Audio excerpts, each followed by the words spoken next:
எனக்கு வந்து சின்ன வயசில் இப்போது கம்யூனிச மேடை அப்படிங்கிறது வந்து எனக்கு வந்து எப்படின்னா ஒரு சின்ன ஒரு நாஸ்டாலஜியில் தான் எப்போவுமே. ஏன்னா நான் மிஸ் பண்ணுற ஒருத்தர் ரொம்ப ரொம்ப வாழ்க்கையில் நான் எவ்வளோ போய் வெற்றியாளனாக மாறினதுக்கப்புறம் நான் ரொம்ப மிஸ் பண்ணுறேன். திருப்பி அவர் வரமாட்டாங்கன்னு நான் ஏங்குறேன்னா எங்கள் சித்தப்பா தான். அவர் தான் என்னோடய ஃபஸ்ட்டு ஹீரோன்னு சொல்லியிருப்பேன் நான் நிறைய இடத்துல. அவர் ஒரு கம்யூனிஸ்ட். அவர் வந்து அப்பாவோட தம்பி, தோழர் வேல்சாமின்னு சொல்லுவாங்க. அப்பாவோட கூட பிறந்த தம்பி. ஒரே வீட்டில் தான் எல்லோரும் இருந்தோம். அவரோட ஆக்ரோஷம் தான் எனக்கு சின்ன வயசுலேயே வந்து அவர் விதமாக இருப்பார், அப்பா ஒரு விதமாக இருப்பார். அப்பா கிட்ட பெயின், வலி, துயரம், வறுமை அதுக்கு எல்லாத்துக்கும் தீர்வு கடவுள்னு அப்படின்னு அப்பா நம்பிக்கிட்டு இருக்கும்போது பக்கத்துலேயே ஒருத்தர் சோப்பு துண்டு போட்டுக்கிட்டு அவர் ஒரு பக்கம் இருப்பார். இல்லத்தோட அவனை அடித்து பிடிங்க வேண்டியது, அவங்க விடக்கூடாது அப்படின்னு சொல்லி வேற ஒன்று பேசிகிட்டு இருப்பார். எத்தனை நாள் தான் விட்டுக்கிட்டு இருக்குது அப்படின்னு ஒரு டீமை செட் பண்ணிகிட்டு இருப்பார்.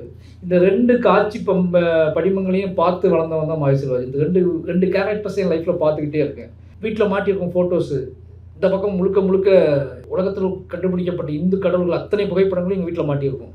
அந்த பக்கம் உலகத்தில் உள்ள எல்லா முக்கியமான கம்யூனிஸ்ட சித்தாந்தவாதிகளோட படங்களும் மாட்டியிருக்கும். ஒரே ஒரு இடையில ஒரு செவரு மட்டும் தான் இருக்கும். இடையில ஒரு சுவர் தான் இருக்கும். இந்த பக்கம் லெனின், ஸ்டாலின், ஏங்கல்ஸ், ராமமூர்த்தி எல்லா படங்களுமே மாட்டியிருக்கும்.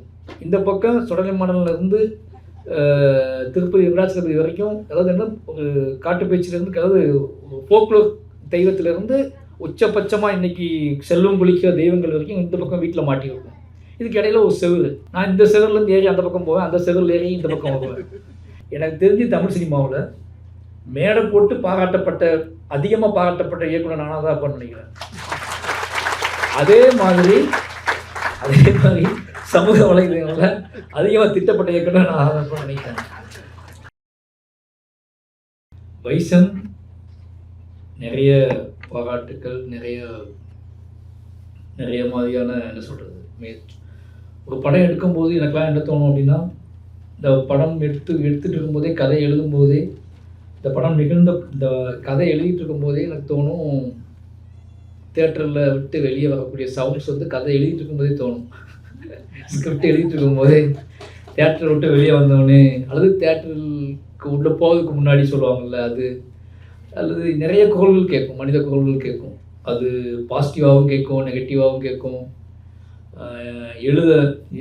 தொடர்ந்து எழுதுன்னு சொல்லும். சில குரல்கள் வந்து அதை எழுதாத, நீ மாட்டிக்குவேன்னு சொல்லும், அதை காட்டாதன்னு சொல்லும். இப்படி ஏகப்பட்ட வாய்ஸஸ் வந்து கேட்டுக்கிட்டே இருக்கும். இது வந்து ஒரு பெரிய ஒரு என்ன சொல்கிறது, மன உளைச்சல் தான். ஒரு நம்ம கதை எழுதும்போது இதோட எல்லை எது, ஒரு கேரக்டர் டிசைன் பண்ணுறோம் அப்படின்னா இந்த கேரக்டர் எது வரைக்கும் காட்டலாம், அந்த கேரக்டரோட உண்மை எவ்வளோ பக்கத்தில் போகலாம், இந்த உண்மை எப்படி அறியப்படும், அன்றைய காலத்தில் எப்படி அறியப்பட்டது, இன்றைய காலத்தில் எப்படி அறியப்படும், இதை வந்து சாதிக்கு எதிராக போராடி கொண்டிருக்கிற, சமரசமற்று போராடி கொண்டிருக்கிற மக்கள் தோழர்கள் எப்படி எடுத்துக்கொள்வாங்க, சாதியை வைத்து பிழைப்பு நடத்தி கொண்டிருக்கிற தோழர்கள் எப்படி எடுத்துக்கொள்வாங்க, இப்படி நிறைய குழப்பங்கள் இருக்கும். இது போக சினிமா, அதாவது ரொம்ப புனித பிம்பமாக கட்டமைக்கப்பட்டிருக்க சினிமான்னு ஒன்று இருக்குது. ஏன்னா சினிமா வந்து அது பயங்கரமான புனிதமான விஷயமாக பார்ப்பாங்க சினிமாக்காரங்க. அவங்க எப்படி எடுத்துக்குவாங்க, அவங்களுக்கு தாக்கு பிடிப்பாங்களா அப்படின்னு சொல்லிட்டு நிறைய விஷயங்கள் வந்து நமக்கு எழுதும் போதே தோணிகிட்டே இருக்கும். பட் இதையெல்லாம் மீறி நம்மளை எழுத வைக்கிற விஷயம் என்ன அப்படின்னா, சரி நீ எழுதிட்டு இருக்கும்போதே கொஞ்ச நாள்ல எங்கேயாவது போய் செத்துட்டுனா என்ன பண்ணுவேன், நீ இல்லாமல் போயிட்டுனா என்ன பண்ணுவேன், ஏதாவது மாற்றம் தான் என்ன பண்ணுவேன், எழுதி தொலையும் அப்படிங்கிற மாதிரி ஒன்று தோணும். நமக்கு நம்ம வாய்ஸ் கேட்கும், அது எழுதி முடியன்னு தோணும். அப்படி தான் எழுதி முடிப்போம். எழுதி முடிச்சதுக்கப்புறம் ஷூட் பண்ண போகும்போது அப்போ நிறைய வாய்ஸஸ் கேட்கும். ஷூட் பண்ணும்போது நிறைய வாய்ஸஸ் அப்படிங்கிறது வந்து கூட ப்ரொடியூசர்ஸ், ஆக்டர்ஸ் எல்லாரோட வாய்ஸஸும் கேட்கும். இது வேண்டாம், அது வேண்டாம், அப்படி இப்படின்னு. இது எல்லாத்தையும் மீறி தான் ஒரு படம், ஒரு படைப்பாளன் வந்து தான் விருப்பப்பட்ட மாதிரி ஒரு படத்தை எடுக்கணும்னா அவனுக்கு இவ்வளோ வாய்ஸஸை தாண்டி தான் அவன் வந்து ஒரு படத்தை எடுப்பான். என்னோடய 5 படங்கள் கிட்டத்தட்ட அப்படி எடுக்கப்பட்ட படங்கள் தான். பட் எவ்வளோ வாய்ஸஸ் கேட்டாலும் நிலையானதாக ஒன்று கேட்கும். அது என்ன அப்படின்னா, நம் அறத்தின் பக்கம் நின்னோம் அப்படின்னா, நம் நீதியின் பக்கம் நின்னோம் அப்படின்னா அதுக்கு பின்னாடியான ஒரு படைபலம் கிடைக்கும். அது நம்ம நிற்கிறோமா இல்லையா அப்படிங்கிறத நம்மளோட படைப்பு தான் முடிவு செய்யும். நம்ம படம் முடித்து வெளியாகும்போது படம் பார்க்குற பார்வையாளர் அவங்க சாதாரண பாமரனாக இருந்தால் கூட அவன் படம் அந்த ஆர்ட் ஃபார்ம் வழியாக அவனுக்கு உணர்த்தப்படுகிற அல்லது அவன் வாங்கி கொண்டு போகிற அரசியல் அவனுக்கு உணர்த்தும், அவன் யார் பக்கம் நிற்க வேண்டும் என்று. அப்படியாப்பட்ட என்னோட 5 படங்களுமே நிறைய மக்களை எனக்கு எனக்கு பக்கபலமா குடுத்திருக்கு. அந்த நம்பிக்கையில தான் தொடர்ந்து படங்கள் எடுத்துட்டு இருக்கோம். அந்த நம்பிக்கையை குடுப்பதற்கு காரணம், அப்படி நம்பிக்கையை விதைப்பதற்கு முக்கியமான காரணம், எனக்குள்ள இருக்கக்கூடிய ஆர்ட் ஃபார்ம். அந்த ஆர்ட் ஃபார்ம் வந்து சின்ன வயசுலயே அ வாழ் நம்ம என்ன சொல்றது? வாழ்க்கைய கத்துக்கிறது வேற. நம்மோட வாழ்க்கைக்குள்ள இருந்தே அவங்க அரசியல கத்துக்கிறது இருக்குல்ல. சித்தாந்தங்களின் வழி, புத்தகங்களின் வழி, அல்லது உரையாடல்களின் வழி, அல்லது கருத்தரங்குகளின் வழி அரசியல கத்துக்கிறது வேற. நமக்கு நிகழ்த்தப்பட்டால், நமக்கு கொடுக்கப்பட்ட அல்லது நமக்கு பரிசீலிக்கப்பட்ட ஒரு வாழ்க்கை மூலமாக நமக்கு அரசியல் கற்றுணர்வோம்ல, அப்படியாப்பட்ட அரசியல் கற்றுணர்வுகளோடு வந்த ஒரு பையன் தான் மாரி செல்வராஜ். எனக்கு வந்து சின்ன வயசுல இப்போ கம்யூனிச மேடை அப்படிங்கிறது வந்து எனக்கு வந்து எப்படின்னா, ஒரு சின்ன ஒரு நாஸ்டாலஜில தான் எப்பவுமே. என்னன்னா, நான் மிஸ் பண்ற ஒருத்தர் ரொம்ப ரொம்ப வாழ்க்கையில நான் எவ்வளோ பெரிய வெற்றியாளனா மாறுனதுக்கப்புறம், நான் ரொம்ப மிஸ் பண்றேன். திருப்பி அவர் வரமாட்டாருன்னு நான் ஏங்குறேன்னா எங்க சித்தப்பா தான். அவர் தான் என்னோட ஃபர்ஸ்ட் ஹீரோன்னு சொல்லியிருப்பேன் நானு நெறைய இடத்துல. அவர் ஒரு கம்யூனிஸ்ட். அவரு வந்து அப்பாவோட தம்பி. தோழர் வேலுச்சாமின்னு சொல்லுவாங்க. அப்பாவோட கூட பிறந்த தம்பி. ஒரே வீட்ல தான் எல்லாரும் இருந்தோம். அவரோட ஆக்ரோஷம் தான் எனக்கு சின்ன வயசுலயே வந்து அவரு விதமா இருப்பாரு, அப்பா ஒரு விதமா இருப்பாரு. அப்பா கிட்ட பெயின், வலி, துயரம், அ வறுமை, அதுக்கு எல்லாத்துக்கும் தீர்வு கடவுள்னு அப்படின்னு அப்பா நம்பிக்கிட்டு இருக்கும்போது, பக்கத்திலேயே ஒருத்தர் சிவப்பு துண்டு போட்டுக்கிட்டு, அவர் ஒரு பக்கம் இருப்பாரு. "இல்ல தோழர் அவன அடிச்சு புடிங்க வேண்டியது, அவன விடக்கூடாது" அப்படின்னு சொல்லி வேற ஒண்ணு பேசிட்டு இருப்பாரு. எத்தன நாள் தான் விட்டுக்கிட்டு இருக்குது? அப்படின்னு சொல்லிட்டு ஒரு டீம செட் பண்ணிட்டு இருப்பாரு. இந்த 2 காட்சி படிமங்களையும் பார்த்து வளர்ந்தவன் தான் மாரி செல்வராஜ். இந்த 2 கேரக்டர்ஸையும் என் லைஃப்ல பார்த்துக்கிட்டே இருக்கேன்.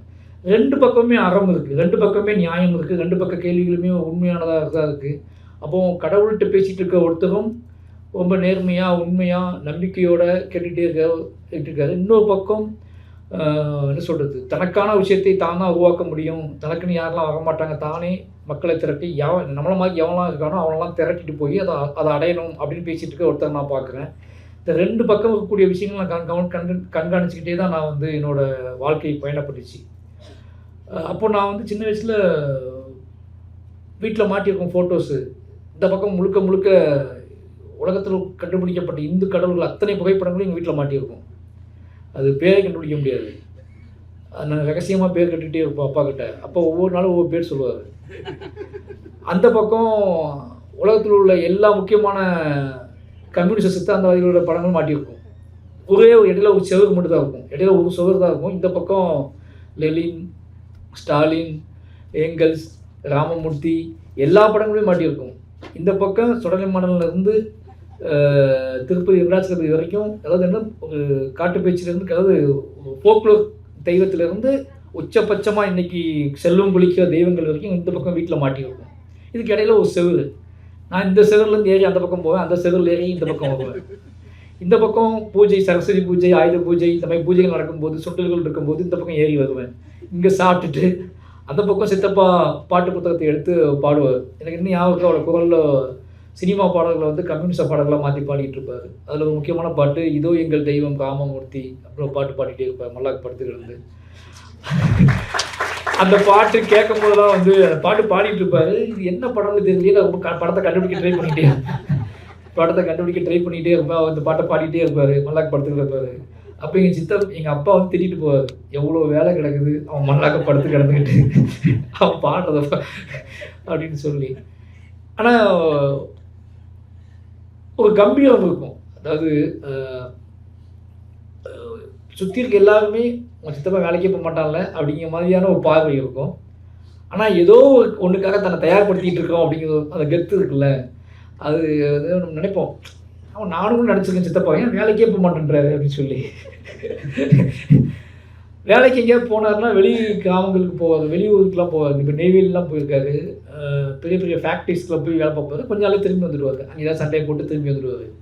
ஆனால் ஒரு நீட்டான ஒரு ஃபேன் ஷர்ட்டு, ஒரு சிகப்பு துண்டு, வேட்டி உடுத்தா நல்லா சிகப்பு துண்டு, அவரோட அடையாளமாகவே சிகப்பு துண்டு எப்போவுமே வந்துகிட்டே இருக்கும்.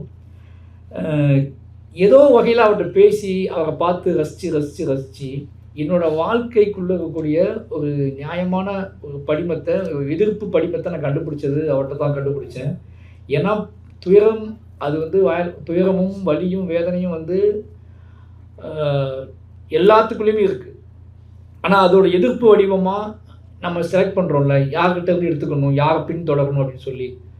அப்போ வந்து நான் வந்து சித்தப்பாவை தான் நான் சூஸ் பண்ணிக்கிட்டேன். ஆனால் அதோட எவிடன்ஸாக அந்த விஷயங்களுக்கு வந்து ஒரு விக்டிமாக எவிடன்ஸாக எங்கள் அப்பா கிட்ட இருந்த தெய்வங்களையும் நான் எடுத்துக்கிட்டேன்.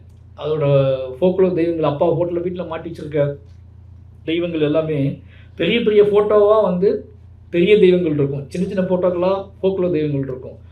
ஆனால் அப்பா குறி சொல்லும்போது, பேய் ஓட்டும் போது, இல்லை திருநீர் போடும்போதெல்லாம் ஃபோக்லோர் தெய்வம் நாட்டுப்புற தெய்வங்களோட உருவமாக மாறி தான் அவர் டான்ஸ் ஆடுவார், அதை வச்சு தான் பேசுவார். திருப்பதி வெங்கடாச்சல போய் பேசுகிறேன்னு பேச மாட்டார், பெருமாள் பேசுகிறேன்னு பேச மாட்டார். நான் காட்டு பேச்சு பேசுகிறேன், நான் இது பேசுகிறேன்னா அந்த அந்த நோய்வாய்ப்பட்ட ஒருத்தருக்கு திருநீர் போடுவார். நான் அப்பவும் அதை உள்வாங்கிக்கிட்டேன். ஏன்னா அப்பாவால் ஒரு காலமும் வந்து ஒரு பெரிய தெய்வத்தின் குரலில் பேச முடியல அப்பாவுக்கு. இந்த பெரிய தெய்வத்தின் குரலில் சரணடை எப்படி சொல்கிறதுனா, பெரிய தெய்வத்தோட புகைப்படம் இருக்கும். ஏன்னா அங்கே இந்த பெரிய தெய்வத்தோட புகைப்படத்தில் வந்து நிறைய ஆபரணங்கள் இருக்கும், நிறைய செல்வங்கள் இருக்கும். ஆனால் நம்ம ஃபோக்லோர் தெய்வத்தோட இதில் வந்து அப்படி ஒன்றுமே இருக்காது. அதில் அது இவங்களாக இருப்பாங்க. ஆனால் அந்த செல்வத்தின் மீது, அந்த பெரிய அந்த பிரம்மாண்டத்தின் மீது, அந்த பண செழிப்பின் மீது, இதெல்லாம் தனக்கும் இந்த தெய்வத்தின் வழியாக நமக்கு நிகழ்ந்துராதா அப்படிங்கிற இயக்கத்தில் அந்த புகைப்படங்கள் மாட்டப்பட்டிருக்கும். ஆனால் யாரோட ரெப்ரஸன்டேட்டிவாக இருப்பார் அப்படின்னா, அங்கு ஏற்கனவே காடுகளில் மேடுகளில் கல் சிலைகளாக உடைந்த சிலைகளாக கிடக்கக்கூடிய நிறைய தெய்வங்களோட ஒரு ரெப்ரஸன்டேட்டிவாக தான் அப்பா உட்காந்துட்டு இருப்பார். நான் அப்போ என்ன நினச்சேன்னா, அந்த தெய்வங்களை பார்க்க ஆரம்பித்து, அந்த தெய்வத்தோட வாய்ஸஸ் கேட்க ஆரம்பித்து, இந்த பக்கம் மார்க்ஸ் வாய்ஸ் கேட்க ஆரம்பித்து, இந்த பக்கம் வந்து லெனின் வாய்ஸ் கேட்க ஆரம்பித்து, இந்த பக்கம் ராமமூர்த்தி வாய்ஸ் கேட்க ஆரம்பிச்சு, இது ரெண்டும் மிக்ஸ்ட் ஆகி இதை ரெண்டையும் எடுத்துக்கிட்டு தெருவுக்கு போனால் அங்கே அம்பேத்கர் இருக்கார். நான் அப்படி தான் அம்பேத்கர் சென்றடைஞ்சேன். என்ன அப்படின்னா, இதையெல்லாம் இது ரெண்டையும் புரிந்து கொள்ள எனக்கு முடிஞ்சது எனக்கு. ஆனால் அம்பேத்கரை பார்க்கும்போது எனக்கு அது என்ன சொல்கிறதுனா, வீடுகளுக்குள்ள எல்லாம் நான் என் வீட்டில் எப்படி வாழ்கிறேன், என் வீட்டுக்குள்ளே என்ன மாதிரி கற்பனைகள் எனக்கு தோணுது, என்ன மாதிரி கனவுகள் தோணுது, என்ன மாதிரி இயக்கங்கள் தோணுது, இப்படி தோன்ற ஆட்கள் எவ்வளோ பேர் இருக்காங்க, நான் மட்டும்தான் அப்படி இருக்கேனா, எனக்கு எங்கள் வீடு மட்டும்தான் அப்படி இருக்கா அப்படின்னு யோசிச்சுட்டு இருந்தேன். அப்படி யோசித்து தயங்கிக்கிட்டு இருந்த காலகட்டத்தில் என்ன மாதிரி நான் வாழக்கூடிய நாட்டில் லட்சம் பேர் இருக்காங்க, கோடிக்கணக்கான பேர் இருக்காங்க அப்படின்னு காட்டினது அம்பேத்கரோட உருவம் தான் எனக்கு. அந்த உருவத்தை சென்றடைந்து அந்த உருவத்தை வாசிக்க போகும்போது அவங்க பின்தொடரும் போது தான் இப்படி கோடிக்கணக்கான பேர் நாட்டில் இருக்காங்க, அவங்களும் நானும் ஒருத்தன் அப்படிங்கிற புரிதல் எனக்கு வந்துச்சு. அப்போ என்னோட ஒரு மானசீகமான ஒரு அடையாளமாக மாறுறார். இப்படி சின்ன வயசுலேயே தன்னோட வாழ்வை அடிப்படையாக வைத்து, தன் வாழ்வுக்குள்ளக்கூடிய விஷயங்களை அடிப்படையாக வச்சு அரசியல் புரிந்துணர்வு கொஞ்சம் கொஞ்சமாக வந்து அதை அப்போ நான் சொல்லப்போனால் உக்கிரமான சில விஷயங்கள் பண்ணியிருக்கேன். இன்றைக்கி பேசக்கூடிய மால் செல்வராஜெலாம் கிடையாது. என்னோட இளமை காலம் வந்து இன்றைக்கி இருக்கக்கூடிய இவ்வளோ ஆர்ட் ஃபார்மை சூஸ் பண்ணதுனால எனக்குள்ளே ஒரு மெச்சூர்னஸ் வந்துச்சு. இந்த ஆர்ட் ஃபார்மை நான் சூஸ் பண்ணாமல் விட்டுருந்தேன் அப்படின்னா நான் என்னவாக இருந்திருப்பேன் எனக்கே தெரியாது. ஏன்னா அப்படியாப்பட்ட வாழ்வை கொடுக்கக்கூடிய ஒரு களமாகவும் நிலமாகவும் தான் தெற்க இருக்கும். நீங்கள் வந்து இன்னும் சொல்லப்போனால் எப்படி சொல்கிறதுனா, நிறைய முக்கியமான சில ஆணவ கொலைகள் சில விஷயங்கள் நடக்கும்போதெல்லாம் கேள்விப்படுவேன். அது அங்கே நான் இருப்பேன், அல்லது அங்கே ஒரு ஃபோன் ஆனில் இருக்கும், நான் இங்கே இருந்து கேட்டுகிட்டு இருப்பேன். அப்படியாப்பட்ட சூழல் தான் இருக்கும். அப்போ தோழர்கள்லாம் வந்து ரொம்ப உக்கிரமாக இதுக்கு எதிராக வேலை செய்யணும்னு நினச்சி தீண்டாமொழிக்கு முன்னாடி தோழர்களாக வரும்போது அங்கே வேறு ஒருத்தங்க உக்கிரமாக வேலை செஞ்சுட்டு இருப்பாங்க. அப்போ வாழ்நாள் ஃபுல்லாகவே ஜாதியை எதிர்த்து, ஜாதி மனநிலையை எதிர்த்து, மனிதர்களுக்குள்ள பயங்கரமாக ஊடுருவி வேலை செய்யக்கூடிய இவர்கள் அங்கே சாதாரணமாக நின்றுட்டு இருப்பாங்க. அன்றைய நாளுக்காக காத்துக்கிட்டு இருந்து அன்றைய நிகழ்வுக்காக வந்தவர்கள் பயங்கர உக்கிரமாக வேலை செஞ்சு சத்தமாக அவங்க சவுண்ட் அதிகமாக கேட்டுட்டு இருக்கும். அப்போ இந்த வேரியேஷன் இருக்குல்ல, அப்போ வாழ்நாள் ஃபுல்லாக வேலை செஞ்சுட்டு இருக்கவங்க அங்கே ஒரு அமைதியான நிலையில் அப்படியே பார்த்துட்டே இருப்பாங்க. இவங்க இதை கொண்டு போய் எங்கே கொண்டு விட போகிறாங்கன்னு தெரியலையே, இது என்னவா ஆக போகுதுன்னு தெரியலையே அப்படின்னு பார்த்துட்டு இருப்பாங்க. இவங்க எல்லா கண்ணிலையும் அந்த ஏக்கம் தெரியும். ஆனால் அங்கே அது ஒரு சினிமா மாதிரி, ஒரு நாள் நிகழ்வு மாதிரி, ஒரு கிளைமாக்ஸை நோக்கி நகட்டிக்கிட்டு இருப்பாங்கல்ல, அந்த எமோஷ்னலை, அந்த பெயினை, அந்த அவ்வளோ பெரிய கொடூரத்தை ஒரு பொலிட்டிக்கல் என்ன சொல்கிறது, ஒரு தனிநபர் பொலிட்டிக்கலாக தனிநபரோட அதிகாரமாக மாறிக்கிட்டு இருக்கும். நிறைய ஜாதிய கொடூரங்கள் வந்து தனிநபரோட பவருக்கு போயிடும். அது நம்மளால் திருப்பி அவங்கள வந்து வாங்க முடியாது. அப்படியாப்பட்ட சூழலில் நாங்கள் சில தோழர்களை பார்க்கும்போது எனக்கு தோணும், இதை எப்படி அந்த தோழர்களை பார்த்து எனக்கு தோணுச்சு, இவங்களுக்குள்ள மனசுக்குள்ளே இப்போ என்னெல்லாம் ஓடிக்கிட்டு இருக்கும். இந்த சம்பவத்துக்கு இவங்களோட வாய்ஸஸ் வெளியே கேட்கவே. ஏன்னா அந்த நிலம் வேறு ஒன்றா இருக்குது, இந்த நிலத்தை சுற்றி இருக்க மனிதர்கள் வேறு ஒன்றா இருக்காங்க. அப்போ இவங்க கொண்டு வந்திருக்கிற தத்துவார்த்தை, இவங்க கொண்டு வந்திருக்கிற சித்தாந்தம், இவங்க கொண்டு வந்திருக்கக்கூடிய உரையாடல்களை கேட்பதற்கு கூட இங்கே ஆள் இல்லை. ஏன்னா இவங்க ஒரு ஒரு என்ன சொல்கிறது, ஒரு எவிடன்ஸாக பார்த்துட்டு இருக்கிறாங்க. பட் இந்த உணர்வுகளுக்கு நம்ம ஒரு கதை கொடுப்போம். இந்த உணர்வுகளுக்கு நாம் ஒரு திரைக்கதை கொடுப்போம்ல, இந்த உணர்வுகள் இப்படி பார்த்து இந்த மனிதர்கள்ட்ட எப்படியாவது உரையாடணும், சம்மந்தப்பட்டவங்கள்ட்டையும் உரையாடணும், பாதிக்கப்பட்டவங்கள்ட்டையும் உரையாடணும், இந்த பாதிப்பை நிகழ்த்தக்கூடிய ஒருத்தவங்கள்ட்டையும் நம்ம உரையாடணும்னு நினைப்பாங்கல்ல அவங்க கண்டிப்பாக. ஏன்னா அவங்க மட்டும் தான் நினைப்பாங்க. ஆனால் அந்த பக்கம் நிகழக்கூடிய யாருமே பாதிப்பை நிகழ்த்தின ஒருத்தர் உரையாடணும்னு யாரும் தோணாது அவங்களுக்கு. ஏன்னா அங்கே ஒரு வார் நடந்துகிட்டு இருக்கும். வார் நடக்கும்போது வாரை நிகழ்த்தி கொண்டு ஒருத்தர் போய் பேசிகிட்டு இருக்க முடியாது. ஆனால் இதுக்கு பொதுவாக போகக்கூடிய இந்த மாதிரி தீண்டாமை முன்னணி மாதிரியாக இடதுசாரிய தோழர்கள் போகும்போது அவங்க மனநிலையை நம்ம பார்த்துட்டே இருப்போம். நான் நிறைய நிகழ்வுகளில் இடதுசாரி தோழர்கள் வந்து பேச முடியாமல் அல்லது சில நேரத்தில் வந்து கையேறு நிலையில் இருக்கிறத நான் பார்த்துருக்கேன். அந்த நிலையில் இதுக்கு ஒரு திரைக்கதை வழி. இப்போ இந்த இடத்துல வந்து இந்த திரைக்கதை இந்த விஷயத்தை மக்கள்கிட்ட எப்படி கொண்டு போய் சேர்க்குறது அப்படின்னு தான். அப்படி ஒரு நிகழ்வை நம்ம யோசிக்கும் போது நமக்கு வேற ஒரு பெர்ஸ்பெக்டிவ் கிடைக்கும். என்னோடய சினிமாக்களில் இடதுசாரி பெர்ஸ்பெக்டிவ் கிடைச்சதுக்கான காரணம் என்ன அப்படின்னா, நான் 2 பக்கமும் போனேன். நான் விக்டிமாக இருந்தால் கூட என்னை பற்றியுமே எனக்கு நிகழ்த்தப்பட்ட அநீதியை மட்டுமே பேசுவதுங்கிறது ஒரு சாய்ஸ். அந்த அநீதியை நிகழ்த்தியவர்களுக்கும் ஒரு அநீதி நிகழ்த்தப்பட்டு அவர் அதுவாக மாற்றப்பட்டிருக்காரு அப்படிங்கிறதான் அவங்களுக்கு உணர்த்தம். எனக்கு அநீதி நிகழ்த்தக்கூடிய என்னோட சக தெருக்காரனோ இல்லை சக ஊருக்காரனோ இல்லை வந்து என்னோடய ரோட்டில் இருந்த மாணவனோ இல்லை என்னோடய ஊருக்காரனோ எனக்கு முன்னாடியே அவனுக்கு ஒரு அநீதி நிகழ்த்தப்பட்டு அவன் அப்படி ஒரு மிருகமாக மாற்றப்பட்டு நான் மிருகமாக மாறியிருக்கோம்னு தெரியாமல் அவன் திருப்பி அந்த எனக்கு அநீதியை நிகழ்த்துறான் அப்படிங்கிறத நான் அவனுக்கு எப்படி கற்பிக்கிறது, அவனுக்கு எப்படி சொல்கிறது அப்படிங்கிறதுக்கு அதுக்கு வந்து நீங்கள் ஆர்ட் ஃபார்ம் ரொம்ப பெரிய ஸ்ட்ராங்கான ஒரு டூலாக இருக்குது. திருநெல்வேலி மாதிரியான இவ்வளவு கான்டெம்பரரியாக இன்னும் வந்து உக்கிரமாக இன்னும் நிலம் சார்ந்து வயல் சார்ந்து எல்லா வாழ்வு இருந்துமே இன்னும் சாதிய ஒரு பாறை வந்து அங்கே வந்து உடைபடாமல் இருக்கும்போது அதுக்குள்ளேருந்து வரக்கூடிய இளைஞர்கள் தங்களை வந்து சாதியத்தை பற்றியான சரியான புரிதலையும் வளர்த்துக்கிட்டு சாதி தன்னை மாதிரி பாதிக்க ஒருத்தர் படக்கூடாது, தனக்கு நடந்தது இன்னொருத்தர் நடக்கக்கூடாது அப்படின்னு யாருக்கெல்லாம் தோன்றோ அவனுக்கு தான் அதிகமான பக்குவம் தேவைப்படுது. நீ ஜெயிச்சிட்டேன் அப்படின்னா எல்லாரும் நீ ஜெயிச்சிட்டேன், நான் சாதியை பற்றியான படங்கள் எடுக்கிறேன், சாதி எதிர்ப்பு படங்கள் எடுக்கிறேன், அப்போ என் மேலே கவனம் அதிகமாகுது. கவனம் அதிகமாக நான் எப்போ தப்பு செய்வேன், என்னால் இந்த சமூகத்துக்கு எப்போ தவறு நடக்கும் அப்படின்னு அவ்வளோ பேர் காத்துக்கிட்டு இருக்க ஆரம்பிச்சிருக்காங்க. நான் ஒரு தவறு செய்வேன், அந்த தவறின் வழியாக அங்கே ஒரு அநீதி நடக்கும், அந்த அநீதி சாதிக்கு ஆதரவாக மாறும், சாதியை திருப்பி நிலைநிறுத்துவதற்காக சாதியை பற்றியான எதிர்ப்பு குரல்கள் வலுவடையாமல் இருப்பதற்காக ஒன்றுக்காக காத்துக்கிட்டு இருக்காங்க. அப்போ நீங்கள் சும்மா ஏனோ தானோன்னு ஒரு சினிமாவை ஹேண்டில் பண்ணிட முடியாது. சினிமாவை வந்து என்னென்னா இந்த மாதிரியான ஒரு ரொம்ப மனித வாழ்வோடு ரத்தமும் சதையுமாக கலந்துட்ட சாதி மாதிரியான ஒரு கான்ஃப்ளிக்டை வந்து நீங்கள் வந்து எடுக்கும்போது இவ்வளோ பொறுப்புணர்ச்சியோடு எடுக்க வேண்டியிருக்கு. இதுக்குள்ளே தான் உங்களோட ரசிப்புத்தன்மையும் நாங்கள் கெட்டு போகாமல் பார்க்க வேண்டியிருக்கு. இல்லைன்னா சாதாரணமாக அது ஒரு ட்ராமாப்பா, அது பார்க்கலாம்ப்பா அப்படின்னு ஒரு சின்ன 10 பேர் மட்டும் படம் பார்த்துட்டு போக மாதிரி போயிடுவாங்க. அப்போ பெரும்பான்மை மக்களுக்கு சினிமாவை கொண்டு போவதுக்கும் நம்ம படப்பட வேண்டியிருக்கு. அதுக்குள்ளே பொலிட்டிக்கல் கரெக்ட்னஸையும் கிரியேட் பண்ண வேண்டியிருக்கு. பிற்போக்குத்தனமான எந்த கருத்துருவாக்கத்தையும் சினிமாக்குள்ளே கொண்டு வந்துடக்கூடாது. அப்போ உலகத்தின் அதிக சுவாரஸ்யமே பிற்போக்குத்தனம் தான். அப்போது சுவாரஸ்யத்தை நீங்கள் நிகழ்த்தணும் அப்படின்னா நீங்கள் ஈஸியாக பிற்போக்குத்தனமாக 4 சீன் பண்ணால் போதும் உங்களோட சினிமா வந்து ஒரு 2 ஹவர்ஸை வந்து நல்ல என்டர்டெயின்மெண்ட்டாக வச்சுக்கும். ஒரு 15 நிமிஷம் நீங்கள் சமூக கருத்துக்களை சொல்லலாம்.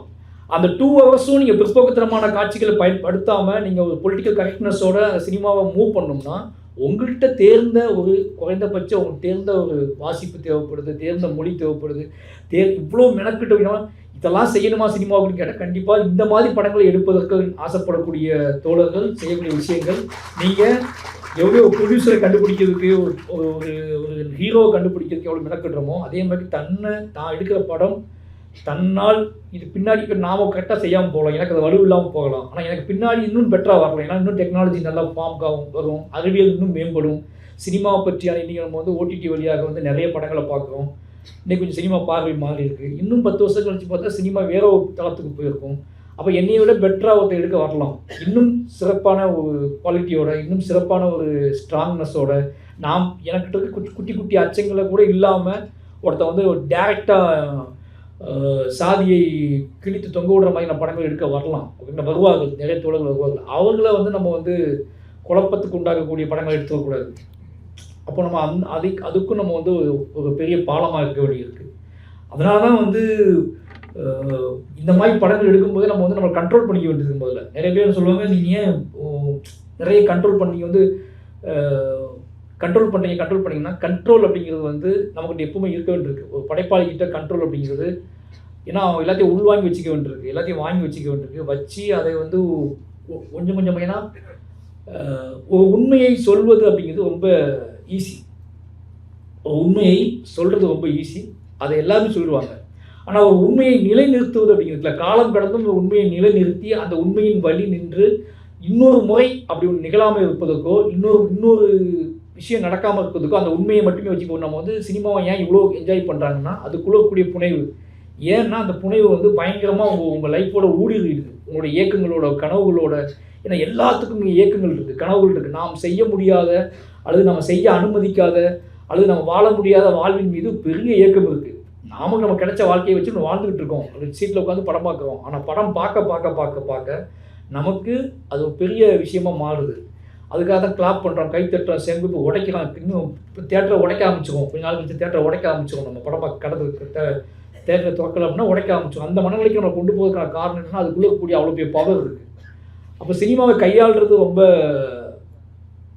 ஒரு ஒரு ஒரு படைப்பாளிக்கு நிச்சயமாக அரசியல் அவனுக்குள்ள ஒரு அரசியல் இருக்கும் கண்டிப்பாக. அந்த புரிந்துணர்வோடு கதைகள் எடுக்கும்போது, படம் எடுக்கும்போது, அது ஸ்கிரிப்ட் எழுதும்போது அது கொஞ்சம் கொஞ்சமாக வெளிப்பட்டுக்கிட்டே இருக்கும்.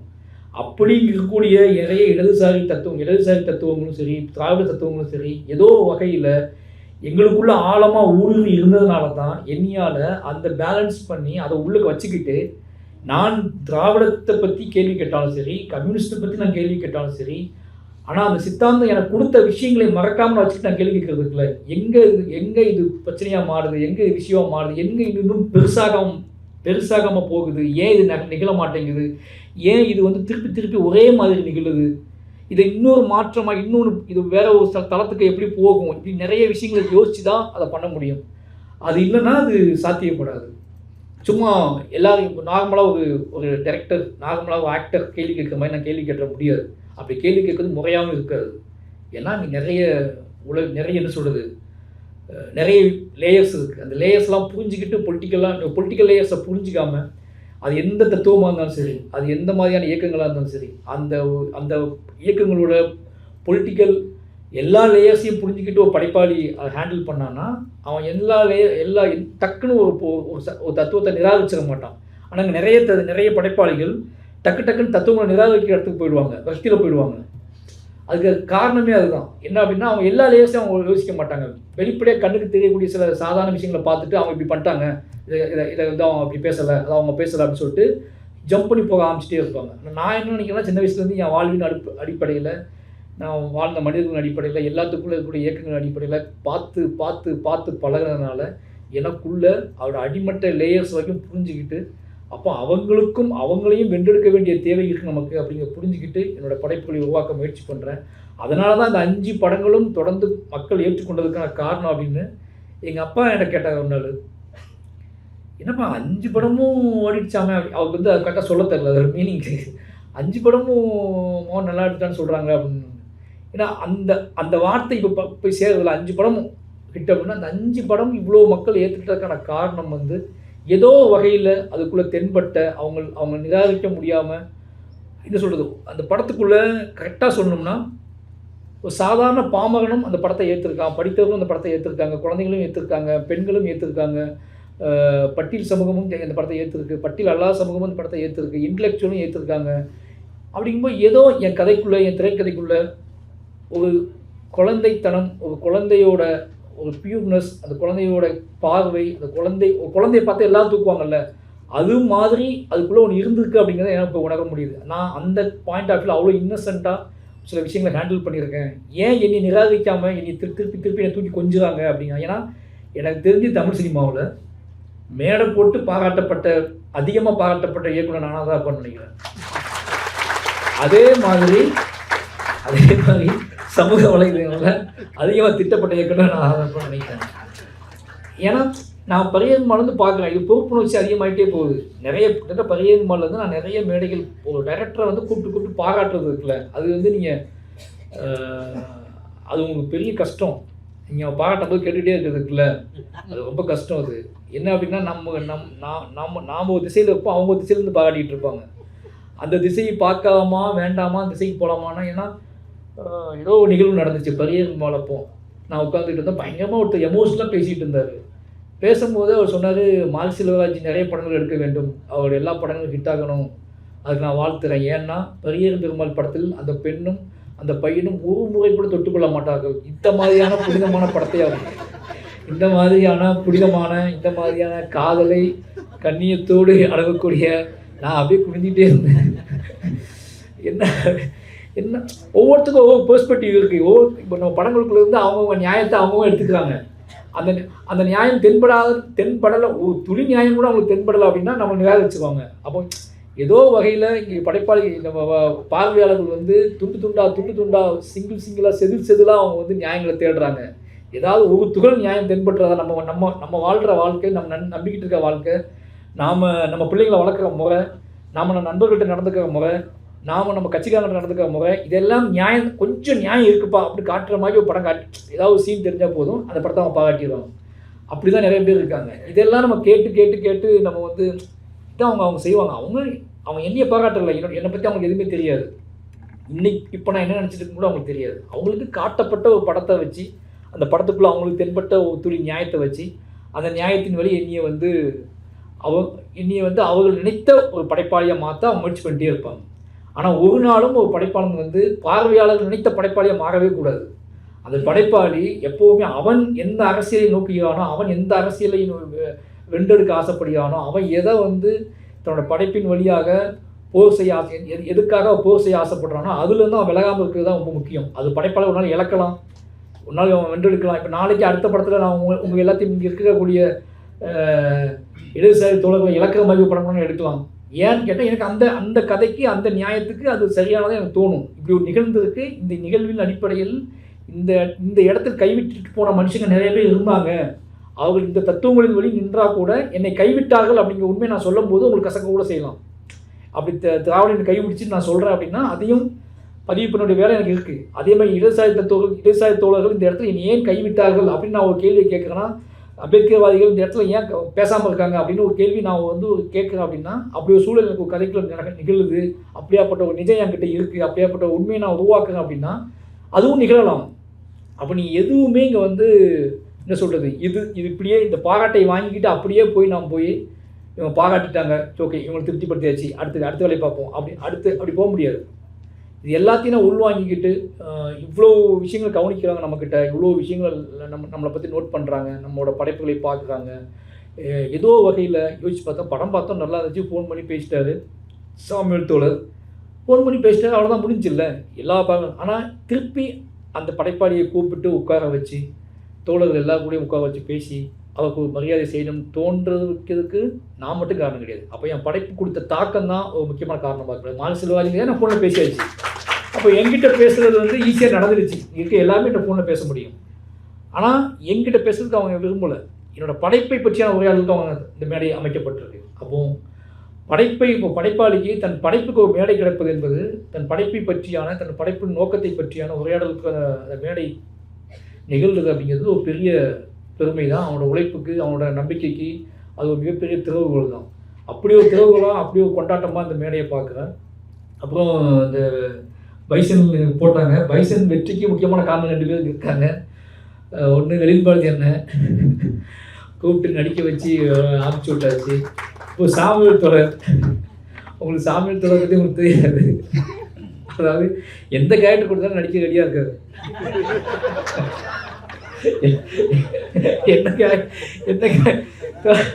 அதாவது ஹெட்மாஸ்டர் கேரக்டர் தான் அவர் கொடுத்துருந்தேன். நான் இந்த பக்கம் பேசிட்டு இருந்தேன். ஹெட்மாஸ்டரு ஃபுல்லாக தொடர் என்னை கேட்டார், தொடர் இந்த ஸ்கூலில் ஃபுல்லாக படித்தா தொடர் அப்படின்னு கேட்டார். அதுவும் பாதிலே போயிட்டார். அப்போ எனக்கு ஹெட்மாஸ்டர் கொடுத்தீங்க, அப்போ நான் பாதியில் வரமாட்டேனே. ஏன்னா அது சின்ன கேரக்டர் கண்டுபிடிச்சிட்டாரு. ஏன்னா அவன் ஸ்கூலில் போகல, அவன் ஸ்கூலில் பாதியில் நிப்பாட்டிடுவான். அப்போ அவன் கேட்டது ஊரில் அவன் எங்கே அதிகமாக போகணும் அங்கே கொடுக்கலாம்னு சொல்கிறாரு.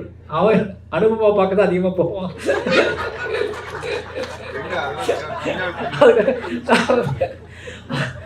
அவர் வந்து தோழர் வந்து ஏதோ வகையில். ஆனால் ரொம்ப ஆச்சரியமான விஷயம் என்னென்னா, நான் வந்து என்னோடய உழைப்பு, என்னோடய ஷூட்டிங் ஸ்பாட்டில் என்னோடய ஆட்டிடியூட்லாம் பார்த்து தோழர் கேம்லாம் காண்டாயிடுவான்னு நினச்சிட்டு இருந்தேன் நான்.